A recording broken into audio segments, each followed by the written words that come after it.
4 Illinois tornadoes confirmed by the National Weather Service, and you're looking at one of them. This is Troy Grove right here. And we also saw a lot of lightning in the town about 50 miles west of Aurora out in LaSalle County.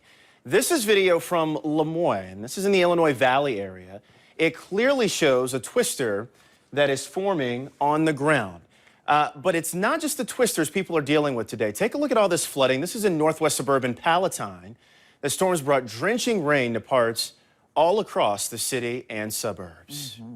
And some of the worst damage may be in Pontiac to the southwest of us, where several people were hurt by flying debris, and there is at least one tornado confirmed there. Our Michelle Gallardo has been there all night talking with the people affected by these storms. Michelle.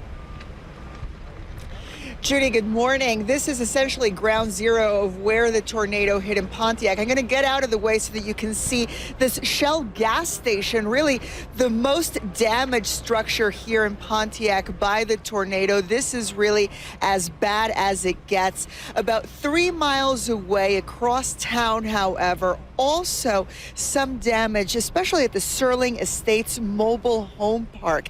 In this area, there were several trailers that were impacted, a few of them blowing over their foundations. In fact, there were 4 injuries in total as a result of this tornado, and 2 of them came in that mobile home park when one of the trailers fell over, pinning the residents inside. I was in bed asleep when I heard somebody yelling at me, and I come wide awake and jumped, ran to the door, and it was a lady across the street. I could hear her underneath the trailer. The tornado had flipped the trailer over on top of her and her family. Looks like either high winds or a tornado must have came through, touched up some of these buildings and headed south of town.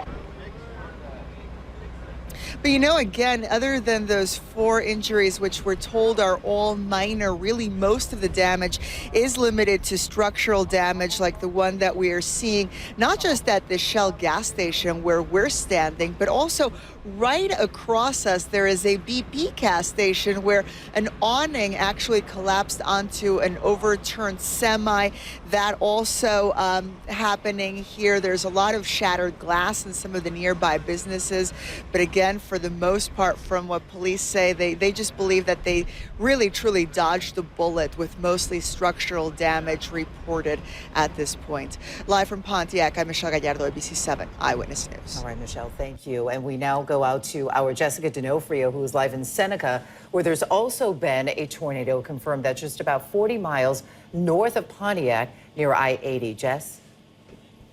That's right, Judy. The National Weather Service is now confirming that a tornado did touch down here in Seneca. This is a rural village of about 2,500 people, and fortunately, no one in this area was injured. But I do want to show you this. There is a roadblock. This is the main road because power lines are down. The storm was terrifying for many people who tried to take cover during the lightning and the rain. One woman who drove through it told us she panicked as she made her way through Morris. She couldn't see while she was driving. Her boyfriend tried to help her see where the road was, but she had to stop, fearing the worst. I was thinking I was going to die. I was really thinking that something that bad was going to happen, and it was just bad. I was about to cry. Here in Seneca, several roads are blocked off. As I mentioned, power lines down across East 29th Street near Main Street, and 2 farming properties have bad damage. I'll tell you how a family and their neighbors huddled in a basement to hide from the storm. That story coming up in the next half hour. For now, I'm live in Seneca. Jessica D'Onofrio, ABC7 Eyewitness News. Appreciate it. And we always want to take a moment to remind everyone that when storms hit, you can take the power of live Doppler 7 Max with you on the go. Just download our ABC7 Eyewitness News app.